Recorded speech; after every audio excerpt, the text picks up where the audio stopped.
Hello and welcome to all our viewers in Nigeria and around the world to News Cycle on Global Television, coming to you live from the nation's capital, Abuja. I am Mukhtar Kasim. A quick reminder that Global Television is on DSTV channel 365 and StarTimes channel 276.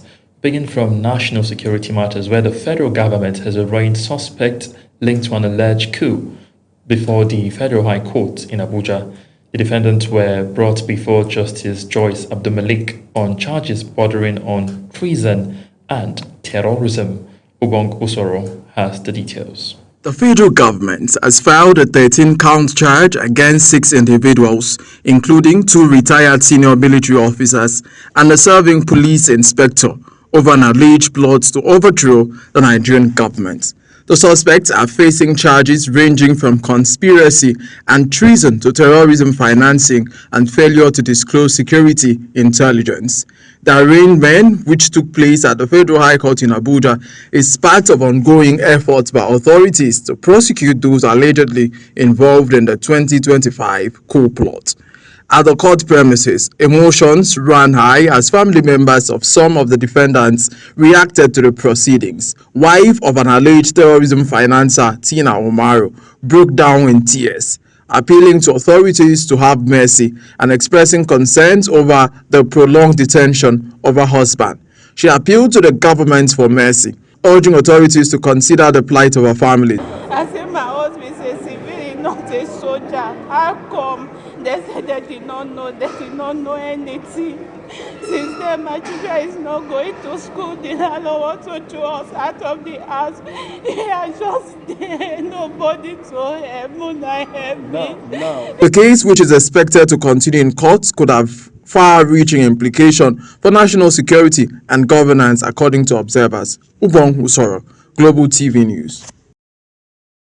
Meanwhile, Nigeria's civil service leadership crisis is drawing fresh attention as the Trade Union Congress steps in with a firm call for order, legitimacy, and strict adherence to due process. The union says stability of public service hinges on respecting laid-down rules and avoiding actions that could deepen institutional breakdown. And this follows the leadership crisis within the Association of Senior Civil Servants of Nigeria, which is breeding bad energy among members. Samuel Odi reports. The crisis rocking the Association of Senior Civil Servants of Nigeria has taken another dramatic turn, with fresh resistance from key stakeholders rejecting both the outcome of August 20th, 2024 election and the court ruling that upheld it. At a higher-level press briefing in Abuja attended by chairmen from all 36 states and branch executives and representatives from federal ministries, departments and agencies, stakeholders says the process lacked credibility and violated the union's constitution, warning that due process must prevail to protect the integrity of civil service. They described the exercise as flawed, alleging widespread irregularities and a clear breach of constitutional provisions guiding the union's electoral process. The group also dismissed a recent court judgment affirming the election, insisting that critical facts were ignored and justice was not served. According to them, the development posed a serious threat to due process and democratic principles within the union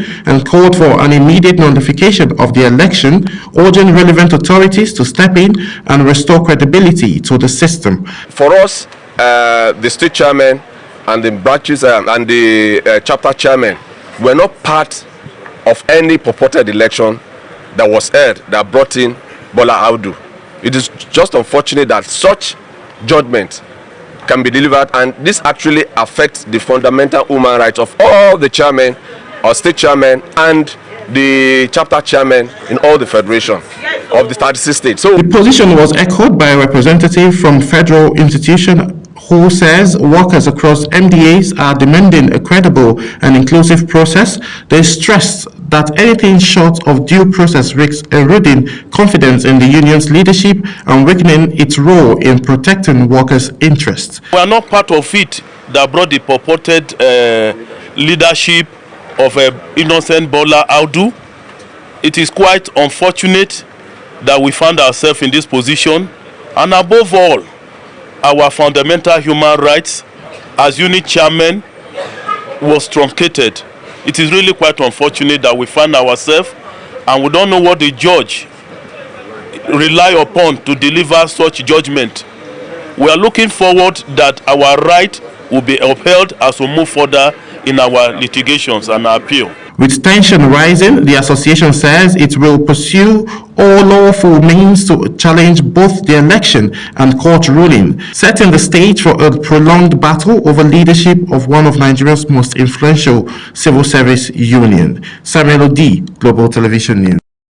The Supreme Court has reserved judgment in the legal battle over the leadership crisis in the People's Democratic Party, setting the stage for a decisive ruling that could reshape the party's internal structure.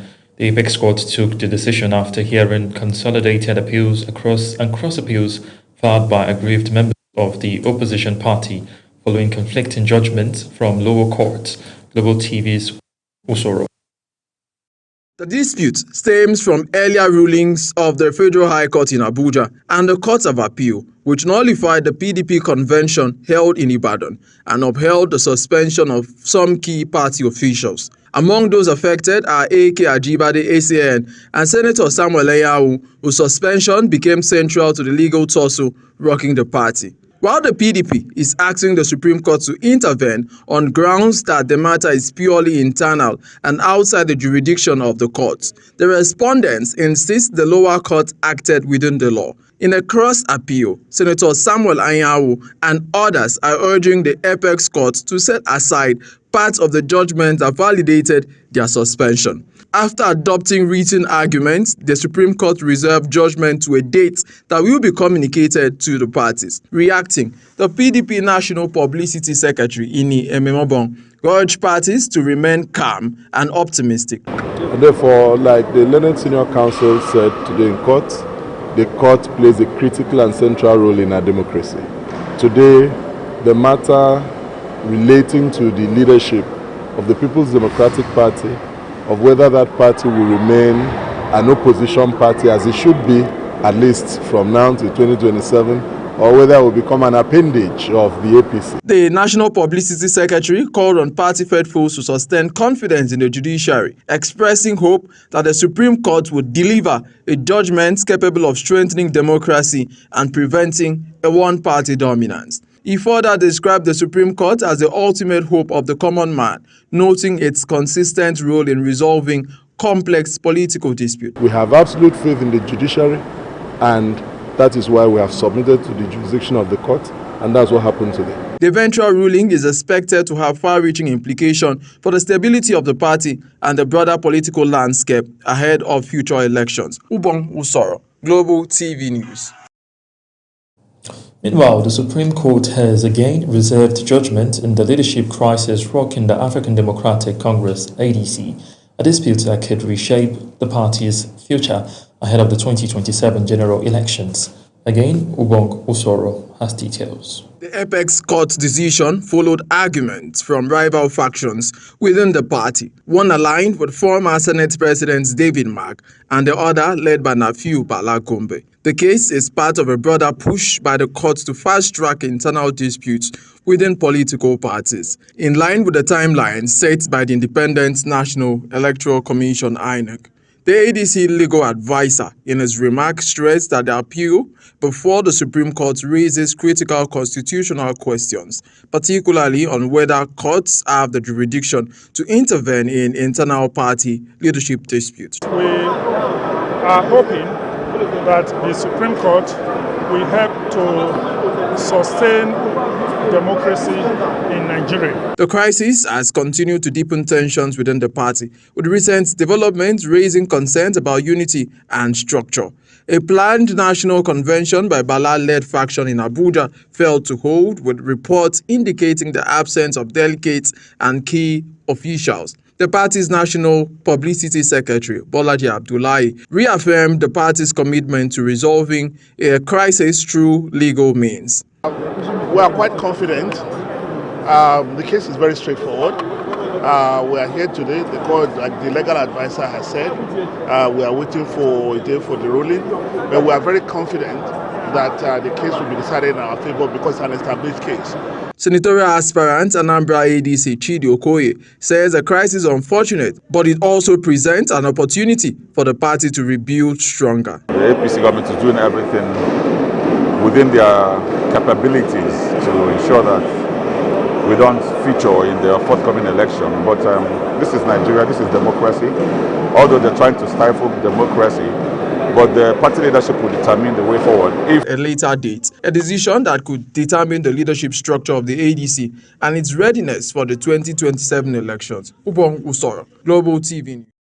Let's now head to Kano State, where Governor Abba Kabir Yusuf has forwarded the nomination of Murtala Sule Garu to the State House of Assembly for screening and confirmation as Deputy Governor. The move in line with Section 191, Subsection 3 of the 1999 Constitution as amended follows the resignation of former Deputy Governor Abdusalam Gwarzo on March 27, 2026. The governor urged lawmakers to expedite approval after broad consultations with stakeholders. Murtala Garu, who's 48, is a seasoned political administrator with over 2 decades of experience, having served in key roles including Commissioner for Local Government and Chieftaincy Affairs, Argon Chairman, and Kabul Local Government Chairman. His nomination is aimed at strengthening governance and service delivery in Kano State. The Nigerian police force has recorded a major breakthrough in its sustained crackdown on crime, with the arrest of 18 suspects linked to banditry, kidnapping, and other violent offences.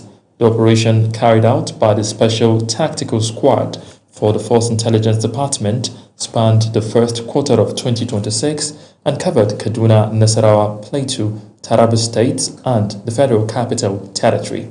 Kikelomo Kere has the details. Addressing journalists while parading the suspects at the Special Tactical Squad in Abuja, the Force Public Relations Officer, DCP Anthony Placid, described the development as a significant success in intelligence-led policing. According to him, the squad disrupted organized criminal networks, recovered arms and ammunition, intercepted illegal arms supply chain, and rescued kidnapped victims, particularly within the FCT and neighboring states.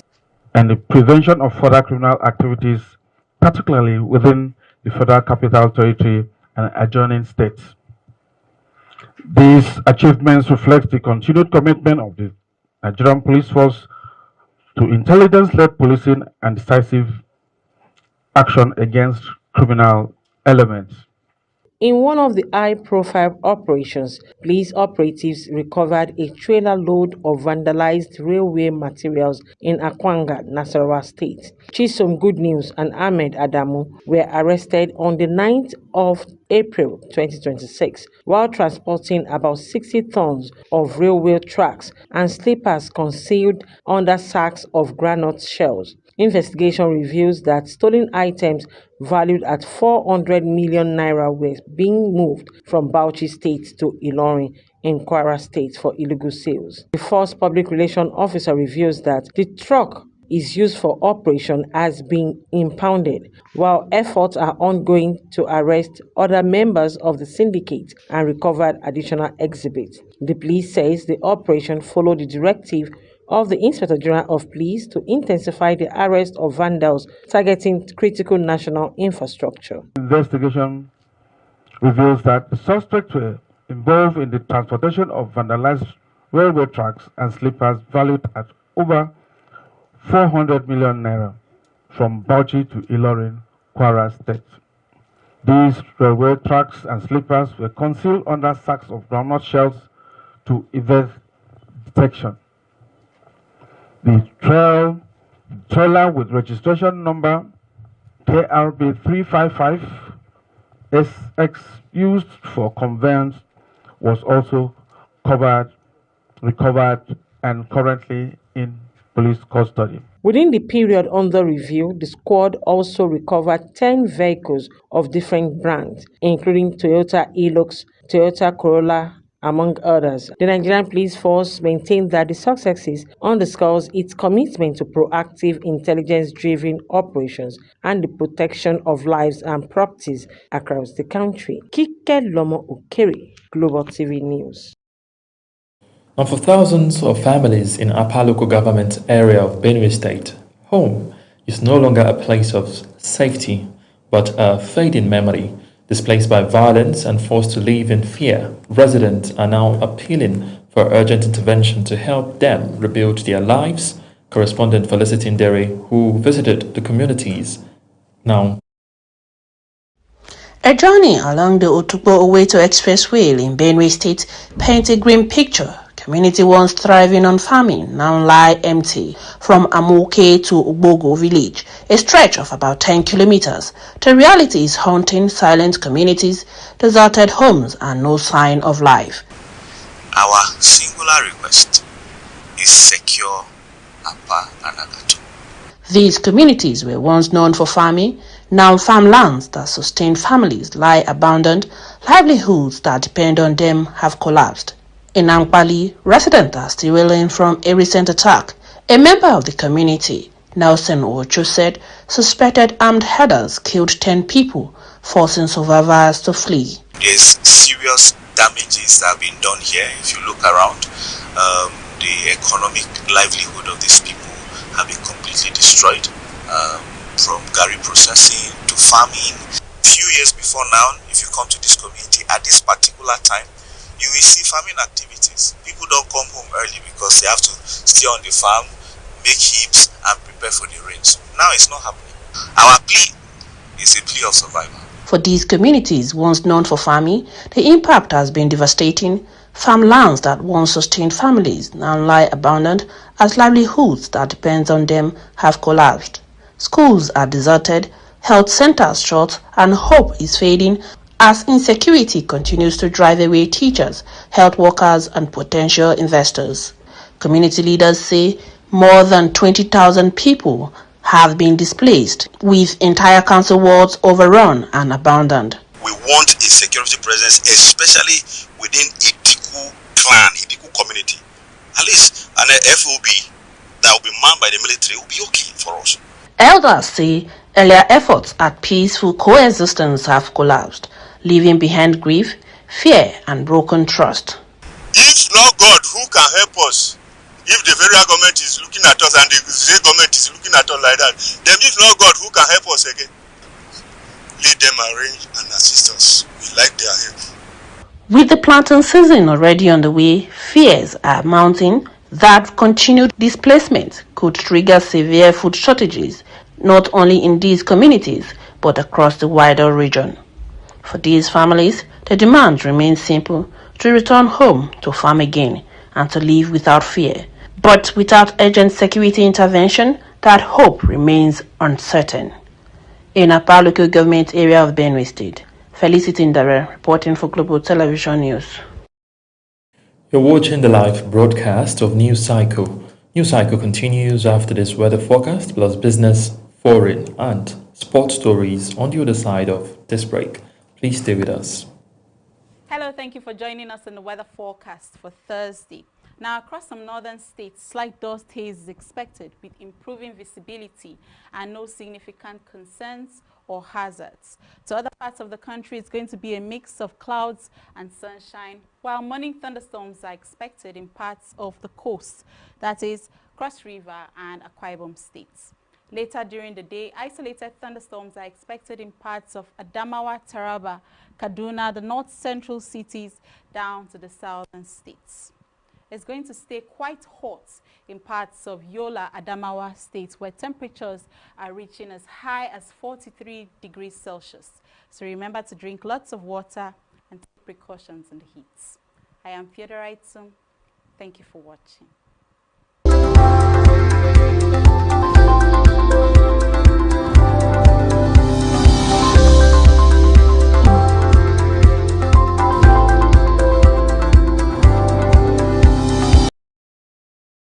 Welcome back from that break, and now to business news, where the Nigerian police force has taken a major step towards cleaner and more cost-effective operations with the introduction of specialized vehicles powered by compressed natural gas and supported by a new green energy partnership. The Inspector General of Police, Olatunji Disu, says the development signals the beginning of a phased transition to alternative energy in police operations across the country. Kikelomo Kere reports. At a brief ceremony in Abuja, the Nigerian Police Force received 3 specialized buses donated by the Nigerian Police Trust Fund and the Presidential Initiative on Compressed Natural Gas and Electric Vehicles. The initiative is aimed at reducing dependence on petrol-powered vehicles while cutting operational costs and environmental impacts. Executive Secretary, Nigerian Police Trust Fund, Mohammed Shaidu, described the donation as the first phase of a wider program to convert existing police vehicles to compressed natural gas, with plans to establish conversion and maintenance center for long-term sustainability. Vehicles to CNG vehicles to see how it just also to reduce the cost of operation and keeping those vehicles on the road. The Inspector General of Police, Olatunji Disu, expressed appreciation for the support, describing the initiative as timely intervention that aligns with the global best practice in policing, logistics and energy use. He noted that the new vehicles would enhance personal mobility and operational efficiency while also reducing fuel-related expenses. The IGP further assured that the Nigerian Police Force will fully utilize the partnership to build internal capacity for vehicle conversion and maintenance. Yes, we are planning to have an example of smart policing zone where we utilize fully electric cars. We are planning to think of how to generate electricity to fuel it and to power it. We are trying to identify areas where we put the charging stations. The ceremony ended with the official handover of the vehicle, marking a new phase in the force's transition towards environmental friendly and cost-effective transportation. Kikelomo Okere, Global TV News. And now to news making rounds on the foreign scene. Britain's King Charles has paid an emotional and deeply personal tribute to his late mother, Queen Elizabeth II, marking what would have been her 100th birthday. In a heartfelt video message, the monarch described her as a darling mama, praising her unwavering dedication, strength, and lifelong service to the British people. Zara Onasir reports.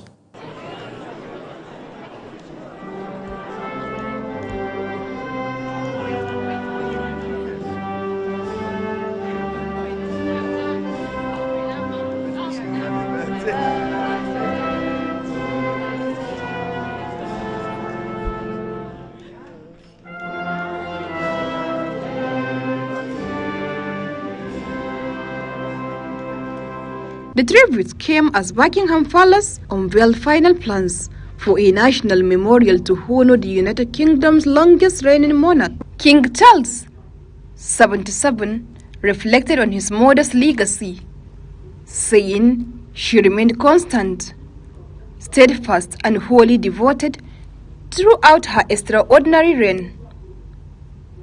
Queen Elizabeth II, who ruled for 70 years, passed away in September 2022 at the age of 96, bringing an end to a historic era.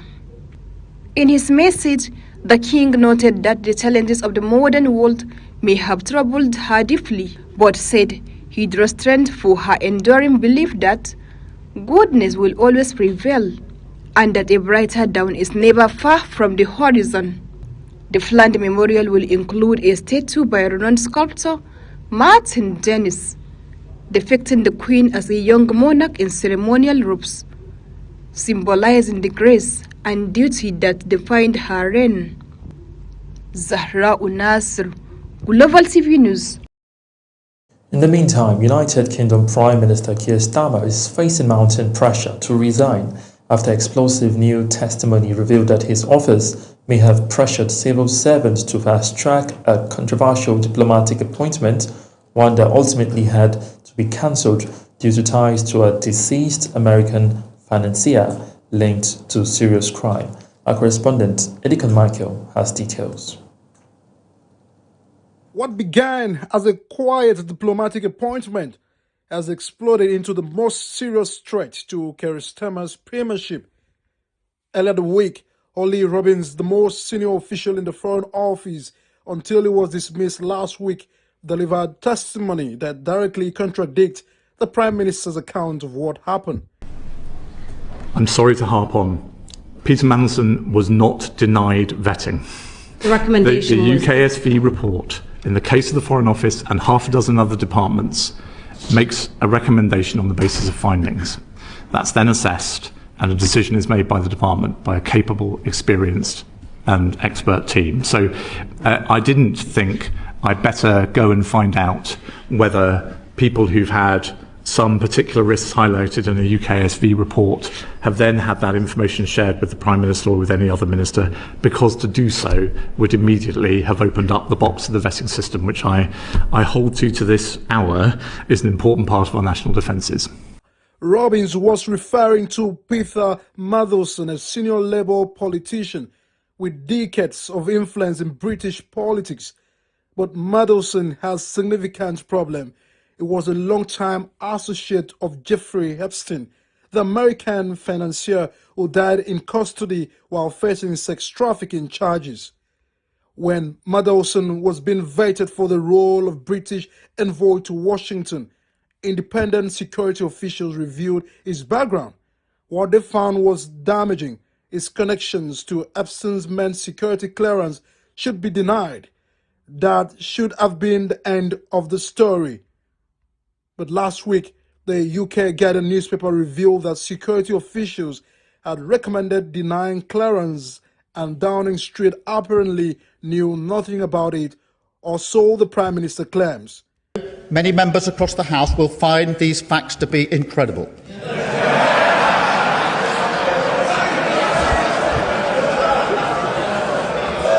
To that, I can only say they are right. It beggars belief that throughout the whole timeline of events, officials in the Foreign Office saw fit to withhold this information from the most senior ministers in our system in government. That is not how the vast majority of people in this country expect politics, government or accountability to work. And I do not think it's how most public servants think it should work either. Starmer's defense is straightforward. Officials hid the security information from him, but Robbins' testimony undermines that claim.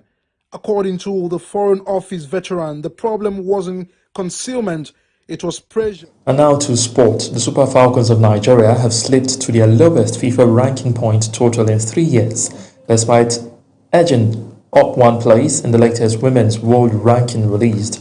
Nigeria moved from 37 to 36th position in global standing, but the marginal rise masked a deeper decline in performance metrics, with their current tally of 1,602 points, marking a drop of 5 points from their 1,607 in December 2025. It is their lowest return this since June 2023, when they were on 1,555 points, ahead of the Women's World Cup in Australia and New Zealand. Following that tournament, the Falcons enjoyed a surge to 1,649 points, climbing from 40th to 32nd place. That's it on News Cycle. A quick reminder that Global Television is on DSTV channel 365 and Star Times channel 276. Kindly follow us across all our social media platforms, now showing on your screen, using at Global TV NG. I am Mukhtar Kasim. Saying a very big thank you for watching.